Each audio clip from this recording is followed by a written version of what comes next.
Un paro de profesores que parece no llegar a su fin y que tiene más de 30.000 niños sin clases en Atacama. Eso es lo que se está dando en el norte de nuestro país, con una situación bastante crítica vinculada a la fracasada educación estatal. Algo nuevo que fracasa en el Estado, ¿no? Y dentro de eso se observa que estos profesores que llevan ya casi 60 días en paro, dejando 30.000 niños y por lo tanto todas esas familias bastante preocupadas sin clase, anuncian que lo van a continuar, acusando que el gobierno es mentiroso, que por su culpa esta situación está así, donde incluso en las salas de clases no hay luz, en los establecimientos no hay baños, hay una mala mantención generalizada y que ha significado que incluso sectores del gobierno que usualmente apoyan mucho a Boric, como el caso de la senadora Proboste de la Democracia Cristiana, se les lancen en contra. Todo esto como consecuencia, en la práctica, de algo mucho más profundo, que son las fracasadas reformas de Bachelet, en este caso de educación, que llevaron a esta situación. Todo eso lo vemos a continuación.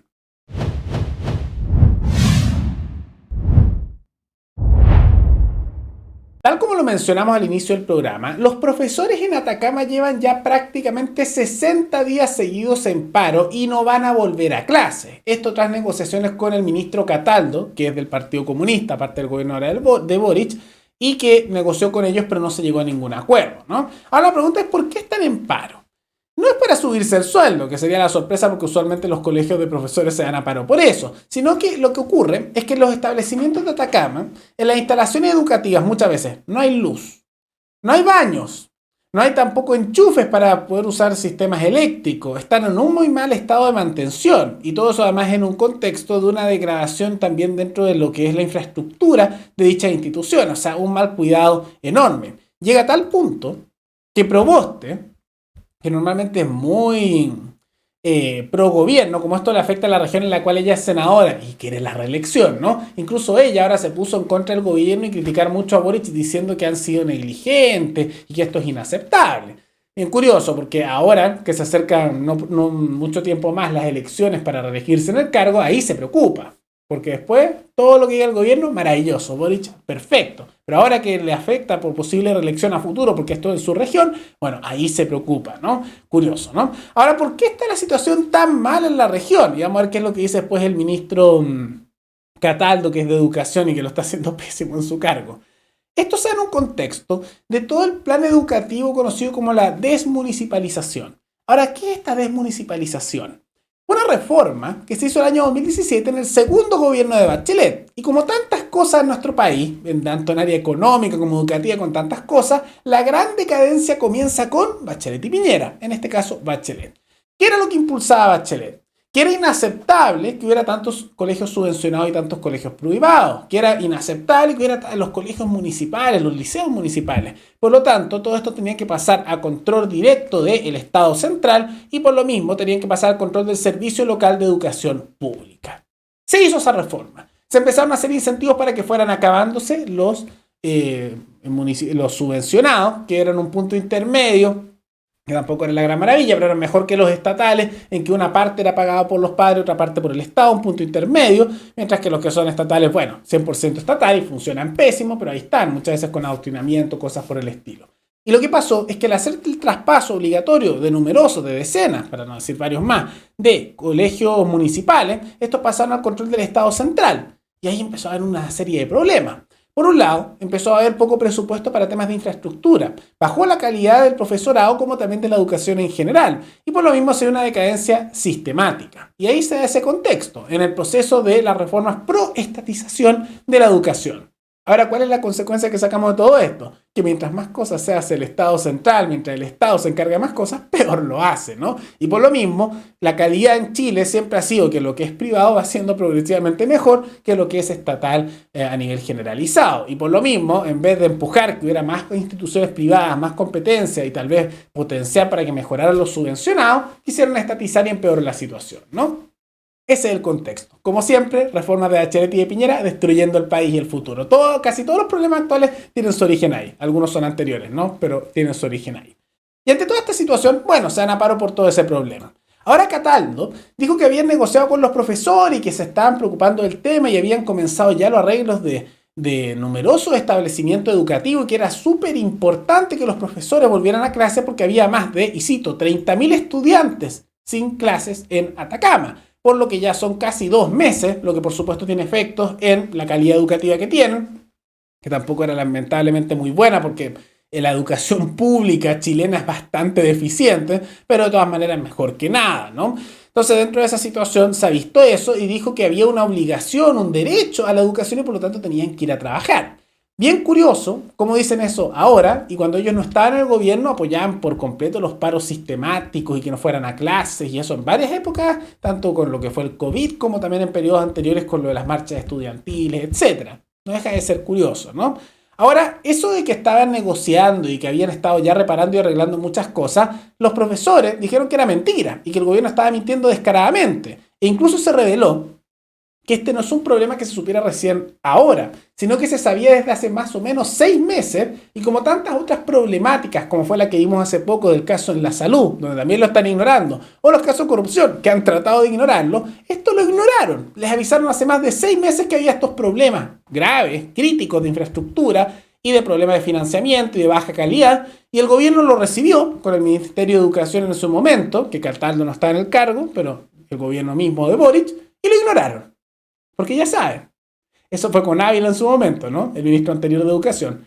Bueno, así son las cosas. Hay un problema, ignorémoslo. Y ya saben qué es lo que dice Boric. Yo no leo tanto los diarios, decía Boric, pero ¿cómo pueden hablar de que hay tantas malas noticias? Enfoquémonos en las cosas buenas. Mira a los panamericanos, distráete, sal a una fiesta, no pienses mucho, ¿no? Diviértete con los panamericanos. Hablemos del pajarito, que Boric está enfocado en eso. Del logo de los panamericanos, mira qué bonito. Ay, hay una crisis en educación. 30.000 estudiantes sin clase. No mires eso. Miremos los panamericanos, distráete. Pan y circo. Entonces va un poco en esa dirección. Y todo parece indicar que este paro va a continuar para perjuicio de los estudiantes a nivel local. Ahora, esto no es raro porque se da en contexto de nuevos casos también de corrupción y situaciones extrañas al interior del Estado. Particular, y en este mente asociado a este elemento de educación, en la JUNAEB, la Junta Nacional de Auxilio Escolar y Becas, se descubrió un error humano, o sea, un error, esos errores millonarios, ¿no? En el cual se asignaron equivocadamente más de 9.227 computadores y eso con un costo de más de 2.609 millones de pesos. Impresionante cómo se equipan, ¿no?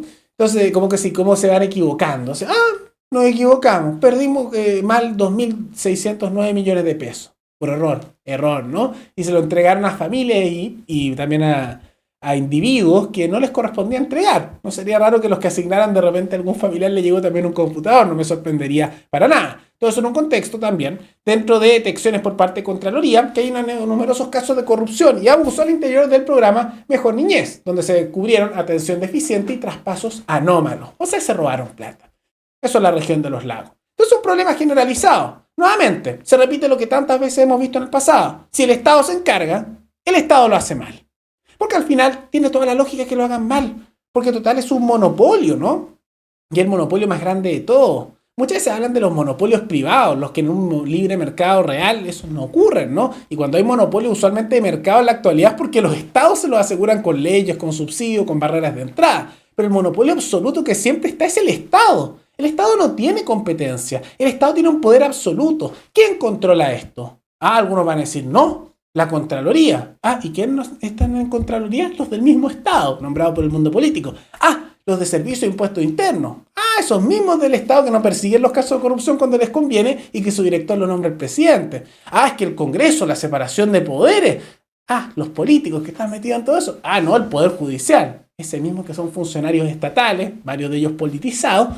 Y al mismo tiempo hay que recordar que la Corte Suprema la nombra a dedo el presidente con acuerdo de 2/3 del Senado. ¿Cómo el Estado se va a controlar a sí mismo? No puede ocurrir eso, ¿no? Y por lo mismo, obviamente va a haber corrupción, obviamente va a haber abuso, porque ellos mismos están haciendo eso y nadie los controla. Trata de resistirte a que te saquen el dinero del bolsillo con los impuestos para todo esto. Te van a meter preso con los carabineros. Y así, entonces, inevitablemente va a haber corrupción y abuso, porque el monopolio absoluto, más supresor y principal, tanto a lo que sigue históricamente como en la actualidad, es el Estado. Y así se ve. Y ahora para perjuicio de las nuevas generaciones. Ya se está viendo en los últimos tiempos, pero no se sorprendan que la calidad educativa de la juventud chilena vaya cayendo cada vez más, porque a medida que pasan los años y más está interviniendo el Estado en la educación como en los distintos ámbitos de la población, y desde Bachelet y Piñera, uno que están haciendo estas mayores intervenciones educativas, ha ido empeorando la calidad y está cayendo el nivel cultural como también el nivel educativo de la población chilena. Y por lo mismo, generación que pase es generación menos educada y con menores oportunidades y menor capacidad laboral que va a surgir. Y eso solo va a traer malas consecuencias para millones de personas de aquí a futuro si no se arregla. Pero arreglarlo implicaría que hay la voluntad política de la mal llamada oposición para hacer algo. Y mientras todo esto ocurre, la derecha brilla por su ausencia. Porque tampoco les interesa cambiar esto. Si igual les gusta tener este poder concentrado para que cuando ellos lleguen al cargo, ellos sean los que están robando y los que tienen poder, ¿no? Eso es lo que termina ocurriendo. Pero más allá de todo eso, ¿qué les parece el escándalo vinculado a la educación que se acaba de filtrar? ¿Creen que se puede arreglar? ¿Cuál creen que es el camino? ¿Hay que dar un paso atrás con esas reformas de Bachelet educativas que dieron paso a la situación actual o no? Todo eso coméntenlo abajo. Y antes de terminar, quisiera agradecerle al suscriptor Gonzalo Sánchez Serrano, que se convirtió en el suscriptor más reciente en decidir hacer un aporte mensual al canal a través de la comunidad de YouTube. Así que muchas gracias, te lo agradezco mucho. Gracias a aportes como el tuyo y el de otros suscriptores, que este proyecto sigue adelante y se mantiene independiente. Así que si alguno de ustedes quiere hacer un aporte voluntario único por Flow, o por criptomonedas, o un aporte mensual por Patreon, o por la comunidad de YouTube, pueden decidir hacerlo mirando el comentario que se encuentra fijado abajo. Y también pueden apoyar este programa comentando, dando like y compartiendo este video en sus redes sociales. Nos veremos en el siguiente programa. Hasta luego.